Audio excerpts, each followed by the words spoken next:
The Family Research Council is a part of a coalition of groups that is declaring this week, June the 20th through the 26th, National Women's Sports Week. Now, the special week coincides with the celebration of the 50th anniversary of Title IX of the Education Amendments of 1972 that is best known for guaranteeing women and girls the right to equal athletic opportunities. Well, we started the week with some good news coming out of the International Swimming Federation, which voted Sunday to approve a new policy that will restrict most transgender athletes from competing in elite women's aquatic competitions. And now we see other athletic organizations taking similar steps. Joining me now to talk about this and more is Congressman Greg Steube. He's been working to get to the House floor his Protection of Women and Girls in Sports Act, which congressional Democrats have been holding up. He represents the 17th Congressional District of Florida. Greg, welcome back to the program. Hey, Tony, thanks for having me.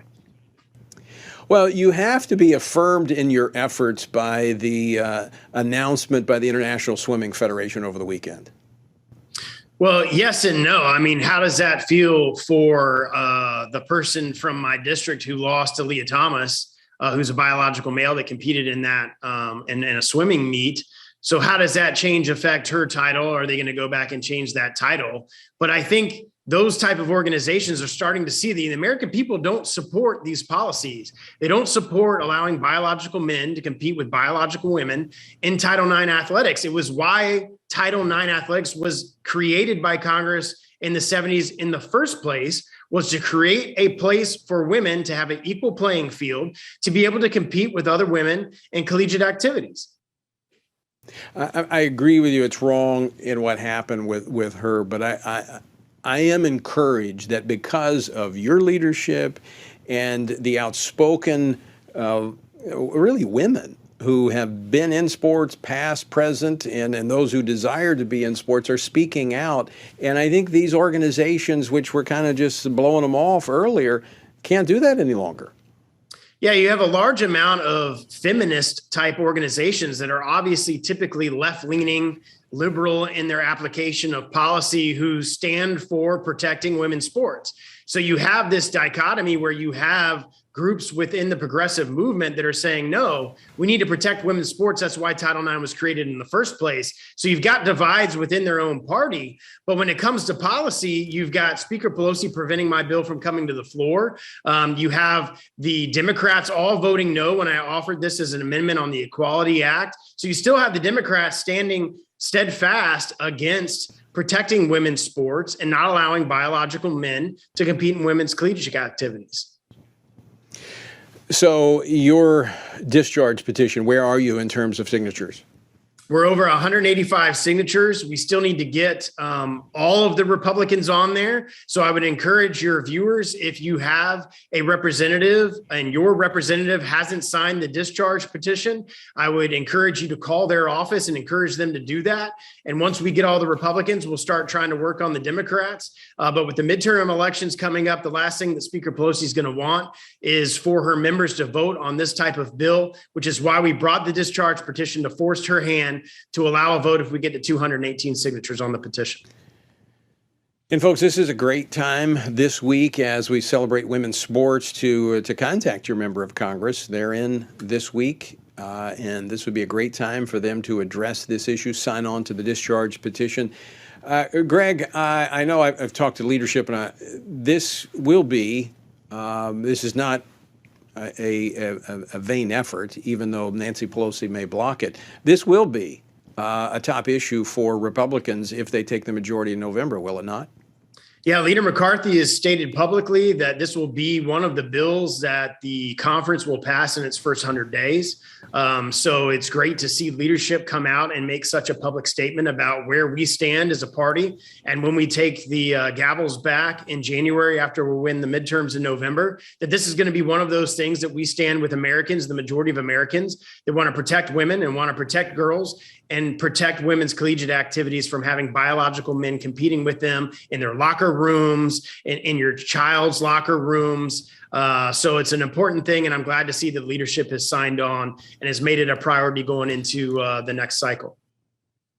I just got to ask you this. When you ran for Congress, did you ever think this was what you were going to have to be fighting for, the right for women to not have to compete with men in women's sports? Yeah, I've said before that it's a sad day in America where we actually have to do a bill to lay out a framework in a policy from Congress that biological men cannot be in women and girls' locker rooms, can't be competing with them on the sports fields. It's a sad day in America that we're forced to do this, but I'm happy to stand with women. I'm happy to stand with where we are as a country to fight against all these leftist progressive policies. And I'm happy that the leadership is going to take this on in the next Congress. I think it's necessary for the country to set this straight.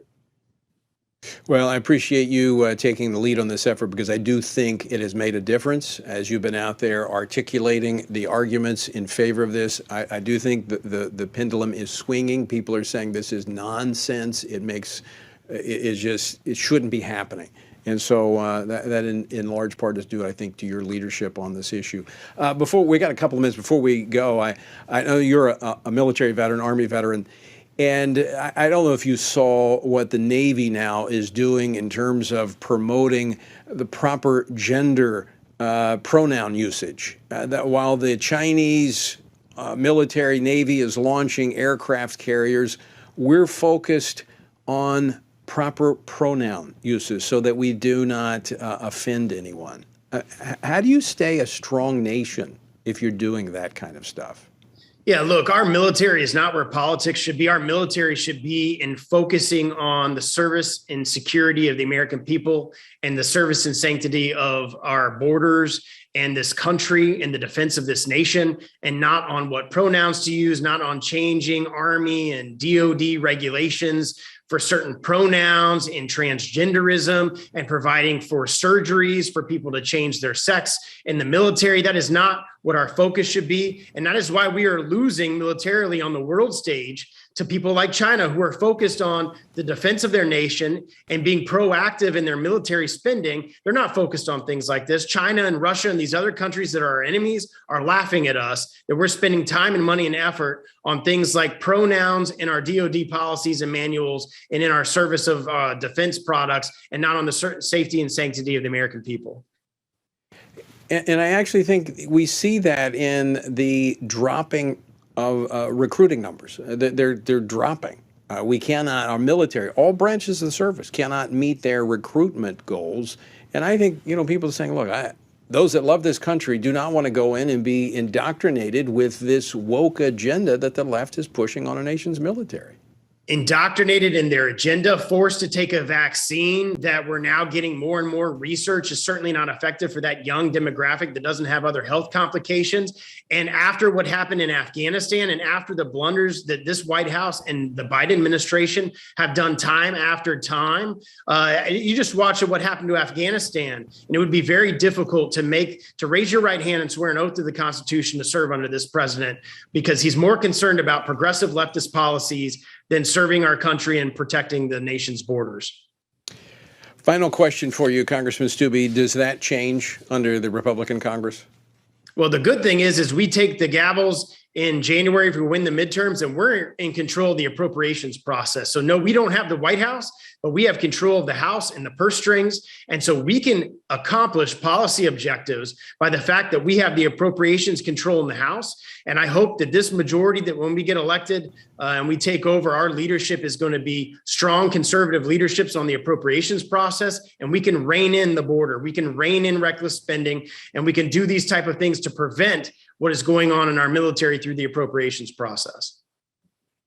Yes, Congress has the purse strings, and that means a lot. Congressman Greg Steube, always great to talk with you. Thanks so much for joining us today. Yeah, thanks for having me.